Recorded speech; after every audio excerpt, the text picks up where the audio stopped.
live updates from Iran on Russia Today.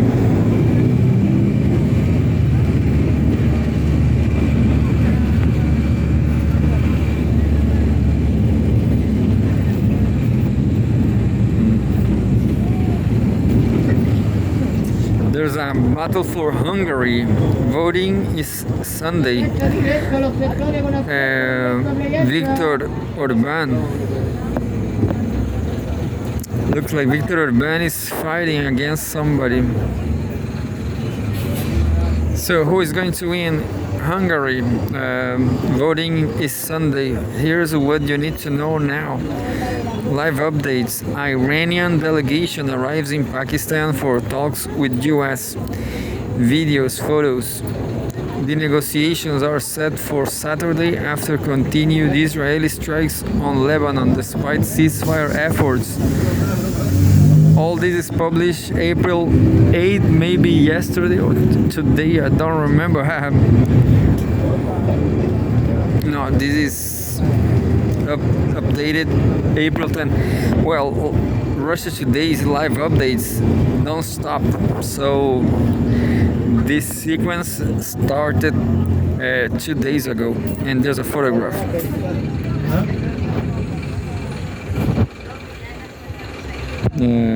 The Iranian delegation arrives in Islamabad, Pakistan for talks with the US. An Iranian delegation led by Parliament Speaker Mohammad Bagher Ghalibaf has arrived in Islamabad for talks with the US as efforts to de-escalate tensions in the Middle East continue amid a fragile ceasefire. US Vice President J.D. Vance is also en route to Islamabad for the talks, saying Washington is prepared to engage in good faith diplomacy in Tehran. If Tehran does the same. US President Donald Trump earlier said that he had asked Israeli Prime Minister Benjamin Netanyahu to escalate back the bombing of Lebanon, as Iran insisted that the two-week ceasefire with the US should also encompass fighting in that country. Despite Trump's request, Lebanese media reported Israeli strikes across the country on Friday. However, Iranian media claimed that Tehran forced Israel to stop attacks on Beirut as a precondition for Pakistani-mediated talks with the US delegation. An estimated 1,800 people have been killed by Israeli strikes in Lebanon since the start of de-escalation. Understand?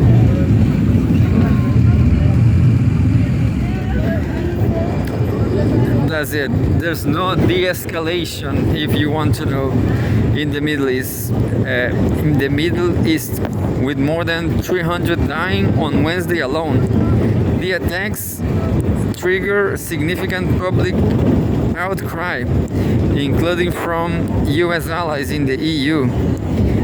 The exact outlines of a potential US-Iran peace deal, US-Iran peace deal, remain unclear after Iranian media shared a plan envisaging non-aggression, Tehran's control over the strategic Strait of Hormuz, acceptance of some uranium enrichment, stopping Israeli attacks on Hezbollah, and the lifting of all sanctions. The US previously opposed many of the terms.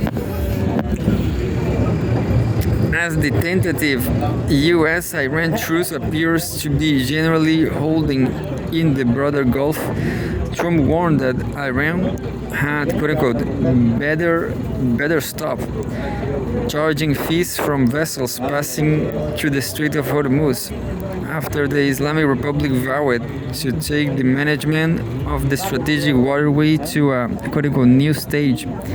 Shipping traffic through the Strait of Hormuz remains limited and under the control of the Islamic Revolutionary Guard Corps, which has published a map of quote unquote designated routes citing the risk of mines.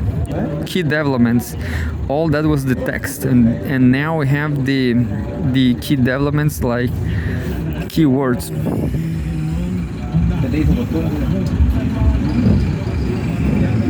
We have a summary. Now they are saying key developments. The Iranian delegation, led by Parliament Speaker Mohammad Bagher Ghalibaf, has arrived in Islamabad, Pakistan for the upcoming talks with the US. The group includes Foreign Minister Abbas Araghchi, Ali Akbar Ahmadian, the Secretary of the Defense Council, and Central Bank Governor Abdol Nasser Hemati. Another key development: U.S. Vice President J.D. Vance is en route to Islamabad. U.S. President Donald Trump has warned that strikes on Iran can resume if a deal is not reached within 24 hours. The U.S. warships are being reloaded, quote unquote, with the best weapons ever made, he told the New York Post ahead of the talks. Ghalibaf has stated before traveling to Islamabad that the talks will only commence if two conditions are met. Israeli strikes on Lebanon must cease and Iran's frozen assets must be released before the start of the negotiations, the Iranian parliament speaker said. Follow our live coverage below for continuous updates. You can also read our previous updates here.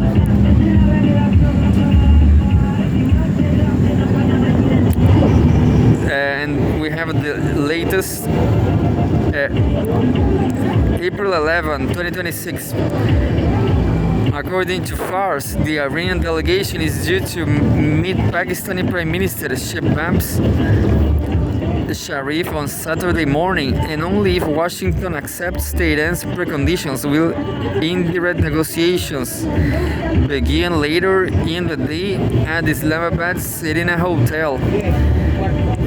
That was at 1:26 GTM.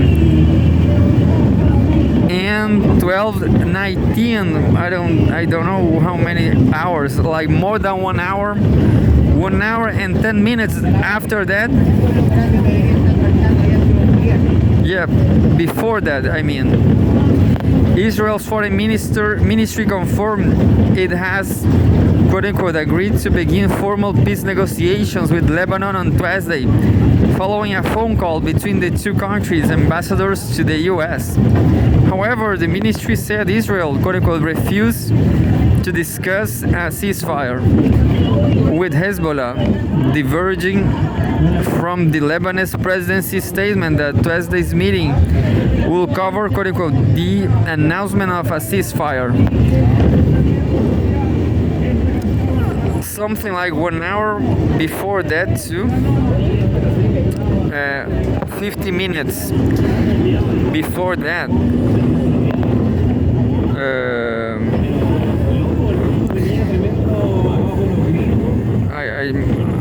Just 1 second.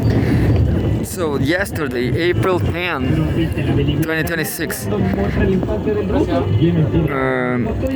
quote unquote, Iran has goodwill but not trust in the US after previous talks experiences. Parliament Speaker Ghalibaf said upon arrival in Pakistan, as cited by Press TV.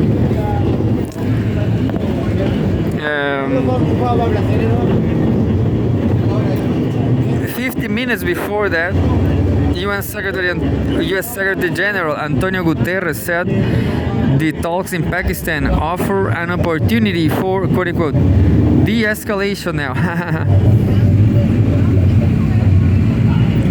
They are not talking about escalation, but de-escalation and the prevention of return to hostilities, end quote. According to the spokesperson Stefan Dujarric said Guterres' personal envoy Jan Arnaud is currently in Tehran and will remain, quote unquote, in the region to support diplomatic efforts.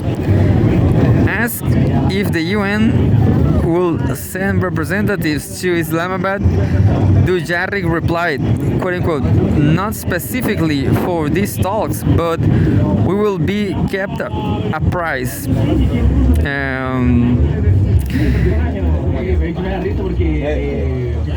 10 minutes before that, I'm just calculating the look.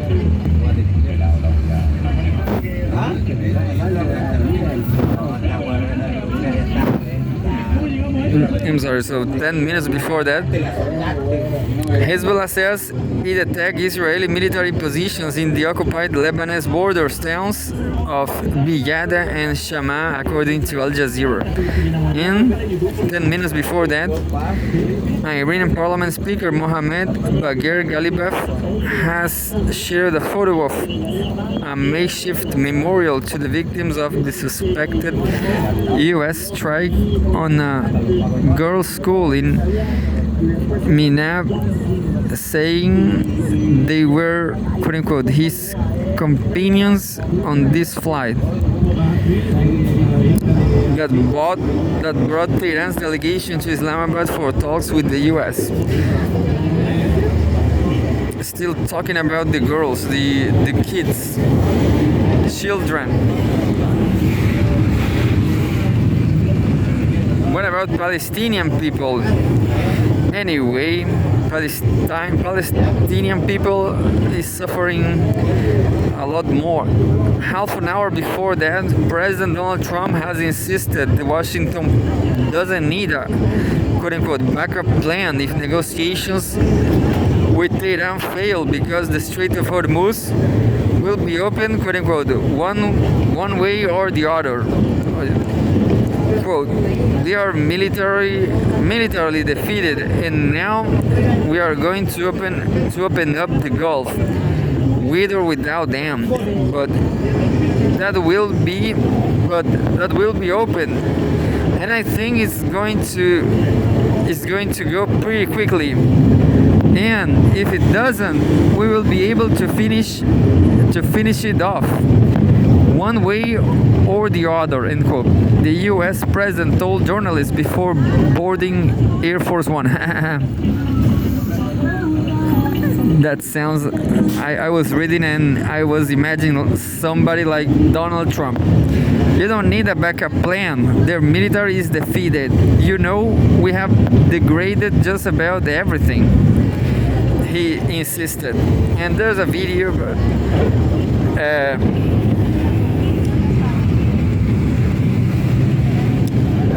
I forgot the expression. Give me a break. Give me a break from Trump.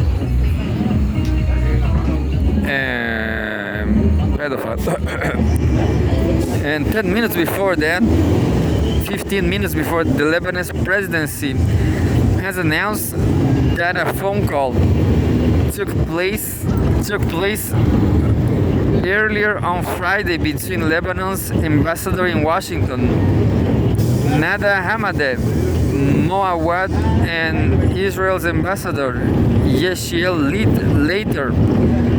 later with U.S. ambassador to Beirut Michel Issa mediating the talks. Quote, during the call, agreement was reached to hold the first meeting on next Tuesday at the U.S. Department of State headquarters to discuss the announcement of a ceasefire and the date for starting negotiations between Lebanon and Israel under American sponsorship, end quote. Terrible sponsorship. The presidency statement read, terrible for Lebanon. And we have half an hour before that,